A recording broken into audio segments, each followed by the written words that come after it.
proizvod ad hoc donešene odluke. Još u junu 1990.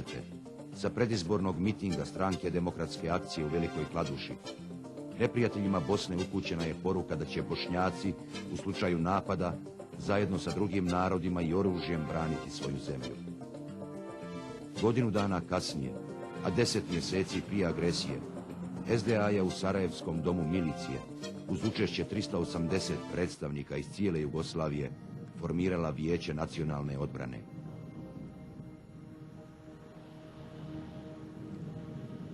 Na tragu takvog opredjeljenja, septembra 1991. u Hrasnici je održano prvo savjetovanje Patriotske lige Bosne i Hercegovine. U atmosferi bliske ratne opasnosti, patriotske snage pristupile su organiziranju odbrane. U ilegali su formirane grupe dobrovoljaca, koje će se u času agresije preobraziti u prve odrede. Ta slobodi odana mladost uglavnom je bila nenaoružana. No ove divne mladiće i djevojke obasjavao je plamen bosnoljublja. Stoga je i skromno oružje u njihovim rukama ulijevalo pouzdanje uznemiranim građanima.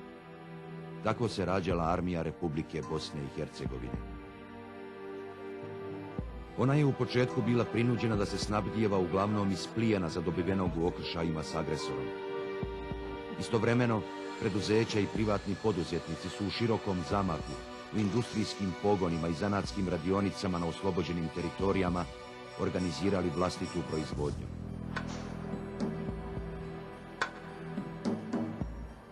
Elan, brzina i invencija obilježili su u toku agresije jedan cijeli pokret, u okviru koga su inženjeri i majstori za samo nekoliko sedmica proizvodne linije civilne namjene preorijentirali na opskrbu fronta, izrađujući granate, bombe, municiju, pješadijsko oružje, komponente za borbene sisteme.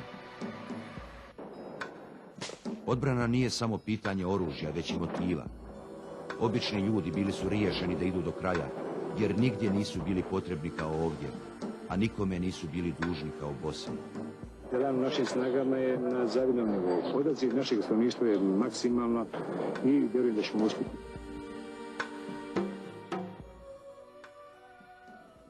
Uočavajući neusporedivu oružanu nadmoć agresora spram praktički golorukog naroda, gotovo svi izvan Bosne, a neki i u njoj, smatrali su da bi odluka na otpor bila što i samoubistvo. No historija je ovdje, u 3,5 ratne godine, obogaćena još jednom poukom da se snaga naroda, koji se bori za opstanak na rodnoj grudi, ne može mjeriti čelikom. Jer domovina je u prvom redu stvar srca.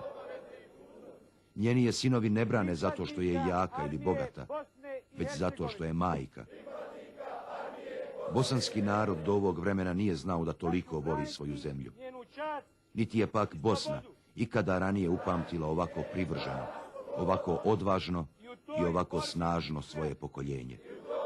Pokoljenje koje je prestravilo agresora i zadivilo svijet.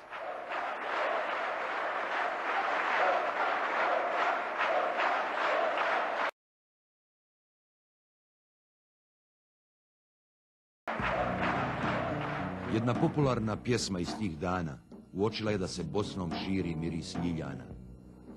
U narodu je narastao osjećaj slobode. Agresorska zamisao o blitzkriegu raspršavala se poput vještačke magle. JNA i SDS planeri bili su ubijeđeni da će Bosna za 2 do 3 sedmice kapitulirati. Dešavalo se međutim potpuno suprotno. Narod je ustajao spontano i nezaustavljivo kao oceanska plima. Agresor je nemilosrdno tukao po svakom djeliću otpora. No uprkos tome u redovima branitelja bilo je uvijek više ljudi nego pušaka. Zemlja je najvećim dijelom bila okupirana, ali bosanski čovjek se nije predavao.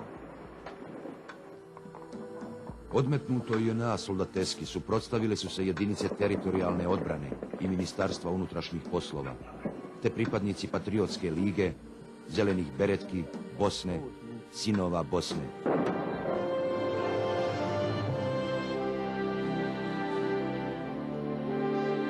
Javnost je saznavala za podvige ljudi koji su se do jučer kretali rubovima društvene pažnje. Gradskim kvartovima, selima, proplancima i gorama počela su se šaputati i opjevavati neka dotada nepoznata imena. Ramis Salčin, Mustafa Hajrulahović Talijan, Mihajlo Petrović, Abba, Fadila Odžaković Žuta, Vinko Šamarlić, Dragan Vikić, Kemo Ademović, Juka Mutevelija, Ćelo, Topa, Doktor, Senad Džino, Miralem Jugo, Lovac, Senad Bolić Bolo, Fata Turkušić, Muderiz, Čedomir Domuz, Igor Pavlović, Hamdija Avdić Tigar, Mirsad Crnkić, Rifat Koprđa, Enver Pamukčić, Zaim Imamović, Čaruga, Havarija, Jupi, Žabac, Čupo,